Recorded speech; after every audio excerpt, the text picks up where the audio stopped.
Сәлеметсіз бе, желтоқсан айына арналған 2020 жылғы таразы белгілеріне қарап көретін боламыз. Таразы белгілері қандай өзгерістер болуы мүмкін, жағдайлар, кеңестер көретін боламыз.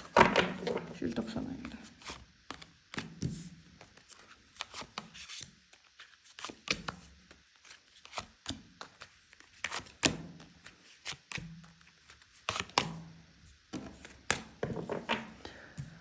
Таразы белгілері жалпы айтқанда кішкене қараңыз, таразы белгілері желтоқсан айында кішкене өзіңіз жалғыз қалғыңыз келуі мүмкін. Ешкіммен араласқыңыз келмей, көбірек енді бұл жерде жабықтық танытып, ешкімді көргім келмейді деген сөз емес, жалғыз қалам. Бұл жерде ешкімнің сөзін мүмкін бір сіз пайда тарапқа қарай бұл нәрсе, мысалға, яғни ешкіммен пікірін тыңдамаймын, өзімдікі маңызды, менің өзім мәселем маңызды, бірінші орынға қоямын. Яғни бұл жақындарыңызға әсерін тигізуі мүмкін. Яғни эгоист болып көрінуіңіз мүмкін, мысалға тәкаппарлық танытады, тек қана өзін ғана ойлайды деген сияқты, немесе өзінің пікірін бірінші көрсетуге тырысады, сізге ұнаған пікірді ғана маңызды деп есептеуіңіз мүмкін. Яғни ешкімдің сөзін тыңдағыңыз келмейді, немесе өзіңіз қабылдаған шешімді ешкім сіздің шешіміңізді өзгерте алмайды. Сондай бір кезге келуіңіз мүмкін. Бұл жерде колебания жоқ, нақты бір сөз. Ал бірақ ол біреуге ұнай ма, айналаға ұнамай ма, маған қызық емес, мен бір шешім қабылдадым нақты деп өзіңізді ойлап, мүмкін бұл сізге пайдалы, айналадағы адамдарға бір сіз кішкене тәкаппар немесе өзін ғана ойлайтын болып көрінуіңіз мүмкін. Осындай айтып өтуге болады. Бұл жерде адамдардың кішкене сізді бір өзімшелігі немесе бір кінәлаулары, тек қана өзін ғана маңызды деп есептейді деген сияқты сондай әсерлер, кішкене ыңғайсыздықтар туындатуы мүмкін. Сізге бір манипуляциялық тараптан әсер тигізуге манипуляция жасаулары мүмкін. Айналаңыз солай жасадың, тек қана өзіңді ойлайсың, ешкіммен ақылдаспаған, пікірің дұрыс емес, жасаған әрекеттерің деген сияқты ақылдасуың керек еді деп сізді кішкене манипуляциядан шығарып, манипуляциямен өздерінің әсерлерін тигізуге әрекет етуі мүмкін. Оған мән бермеңіз, дұрыс жол өзіңізді ғана білесіз, жүрегіңізді тыңдаңыз. Әрине осындай айтуға болады. Сіз сол жанның маңызды ма, сол адам айтқанның пікірі, соны тыңдап көріңіз. Ол жан сізге қандай қымбат. Енді ата-анаңыздан бөлек деп айтуға болады. Өйткені кейде туыстар, бауырларымыз мысалға бізге дұрыс нәрсе не екенін білмей қалуы мүмкін. Өзіміз ғана білеміз, өзімізге дұрыс нәрсе. Сондықтан пікіріңізді, шешіміңізді өзгертіп, біреулердің сөзіне, манипуляциясына жеңілмеңіз. Тағы да таразы белгілеріне айтатын кездердің бірі, дұрыс шешім қабылдайсыз. Қараңыз, дұрыс шешім қабылдайсыз. Өзіңіз не керек екенін білесіз, өзіңіздің таңдауларыңыз дұрыс. Қандай да болса тепе-теңдікті сақтау, қандай да болса өзіңізді ойлау. Бұл жерде қараңыз, ақылдасқан жөн, кімдермен бірге, жақындарыңызбен бірге, маңызды сұрақтарда, маңызды шешімдерде ең сіздің жаныңызды сөйлейтін, сіздің сөзіңізге, сізге жаны шынымен ашитын жандарға ақылдасқаныңыз жөн. Ата-анаңыз мысалға, бұл жерде жақын, өзіңізге жақын бауырыңыз, мысалға, бір әкеден туған деген сияқты сондай бір сізде нағыз қамқор болатын жандарды, сондай жандарды тыңдап, мүмкін серіктесіңіз, ең бастысы қараңыз, жұбыңыз, екінші бөлігіңіз, мысалға үйіңіздегі жарыңыз, сондай жерлермен ақылдасып, кеңес сұрап, дұрыс шешім қабылдайсыз. Қандай да бір болса да сіз пікірді дұрыс шешім қабылдау, тепе-теңдікті сақтауға, өзіңізге не керек екенін нақты білесіз. Желтоқсан айында сондай шешімдер, екі мәселені бірдесе шешуіңіз мүмкін. Кейбір таразылар екі жерде жұмыс жасауға, екі нәрсені бірдесе үйренуге, бір сондай шабыт әрекеттер ашылуы мүмкін. Сонда көрсетеді. Жақсы тарапқа қарай сізде жалпы айғанда негатив жоқ деп айтуға болады. Тағы да финансы мәселеңізге келетін болсақ, таразы белгілері желтоқсан айында өте жақсы өсулер, дамулар, жұмыста интеллектуалдық басымдылық, жоғары ынта, өте сондай бір күшті кез, жұмыстан өсу, тек қана жұмыста ғана ойлау, даму, адам өзін дамытуы, көп мәселеде финанстық мәселеңізде үлкен бір өзгерістер бар. Қараңыз, егер сізде олай ешнәрсе үйренген жоқпын, менде ондай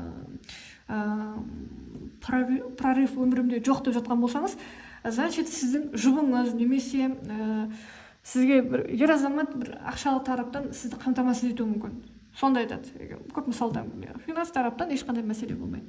Көңіліңізде шығып, бір өсулер, дамулар, күшті бір әрекеттер көрінеді. Осындай айтуға болады. Таразы белгілері яғни бір финанстық өсулерді көрсетеді. Бұрынғыдай болмайды, күшті бір сіздің қалауыңыздай күшті кездер, яғни мұқтаждық болмайды желтоқсан айында. Тағы да бұйырса әрине жақсылықтар болсын. Тағы да жұмысы бар таразыларға қарап көрейік, финансовый жағдай. Әрине жұмысыңызда да сол тұрақтылық, бір жетістігіңізді тойлау, бір сатыға көтерілу, жақсы кез, немесе тұрақтылық, бұрыннан келе жатқан жұмысыңыздың мықтылығы, немесе жұмысыңызда тәжірибеңіздің өсуі, өзіңізді қалай жасау керек екенін білесіз. Бір нәрсені қуанып тойлауыңыз мүмкін, жетістігіңізді. Бір нәрсе аяғыңызға мықтап тұруыңыз мүмкін. Жұмыста өте күшті өзгерістер көрінеді. Қалыпты күйде ешқандай бір қиындықтарсыз әріптестермен тіл табысу, барлығы қарапайым түрде қалыпты түрде. Сізде бір скачка, андай өсулер, әртүрлілік көрінбейді. Бір қалыпты, яғни сіз үйренген қалпыңыздағы күшті кездер. Жалпы даже одан да күшті кездер, яғни бір өзіңізге керекті абыройға жетуіңіз мүмкін. Жұмыста өте күшті. Жалпы көңіліңізде шығатын. Немесе кейбір тараздылар жұмысында бір жаңағы отпуск алуыңыз мүмкін, демалу деген сияқты мүмкін жаңағы жаңа жыл қарсаңында, сондай айтуға болады. Тағы да жұмысы қатты жұмыс уайымдатпайды деп айтуға да болады.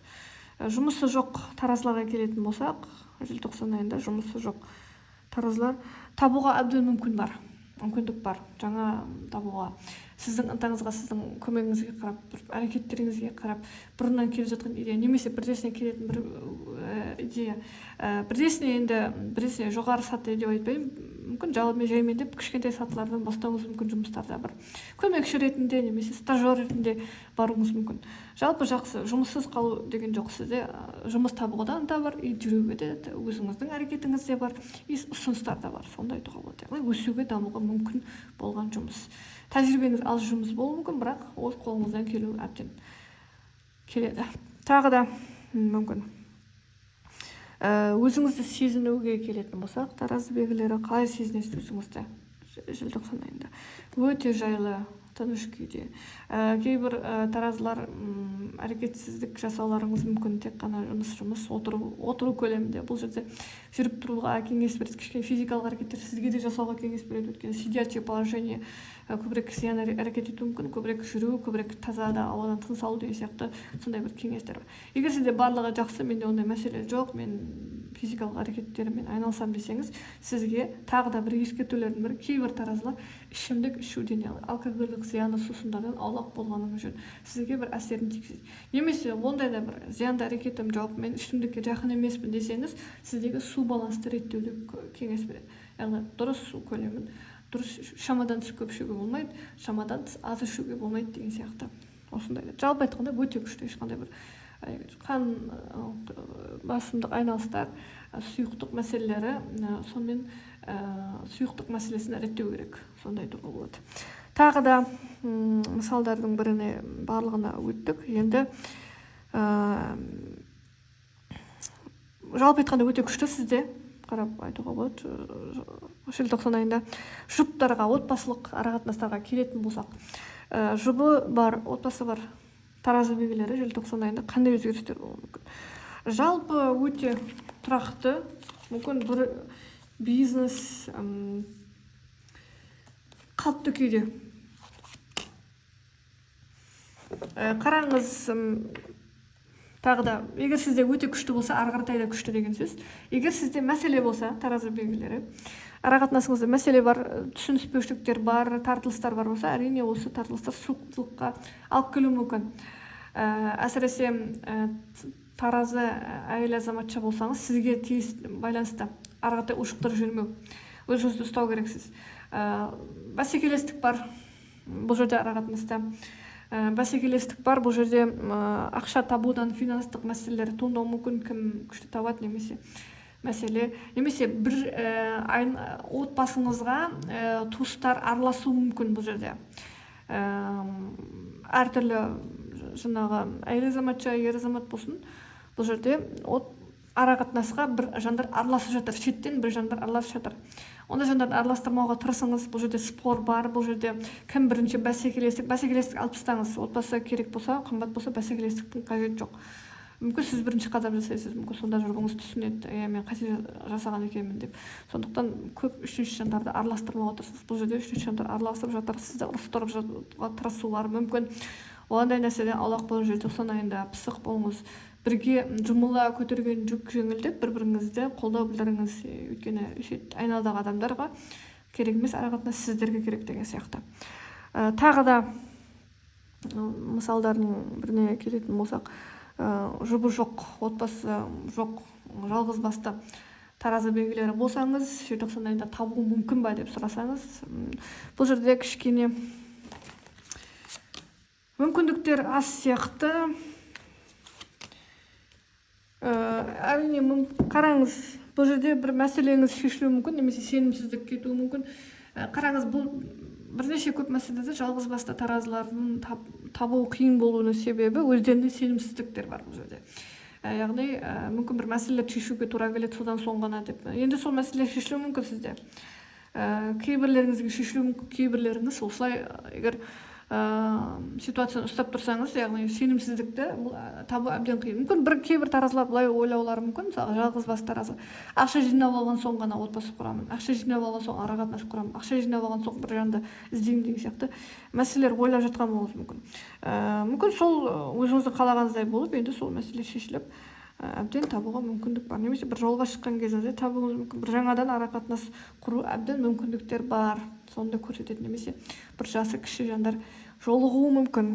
Бірақ сіз әрекетіңізге байланысты егер арақатынас құрамын деп шешім қабылдасаңыз, құруыңыз мүмкін. Жоқ, мен қоя тұрамын десеңіз, мүмкін алып ұшып кеткен бір соңы жоқ арақатынастар болуы мүмкін. Жалпы мүмкіндік бар. Сенімсіздігіңізді алып тастаңыз. Сенімділік керек арақатынаста. Сонда ғана өзіңізге сенімді болсаңыз, барлығы өте күшті, ешқандай бір негатив жоқ, өте күшті. Көбірек айналадағы адамдар бір манипуляциясын тигізуге әрекет жасаулары мүмкін, оларды сізге зиян тигізулеріне жол бермеңіз.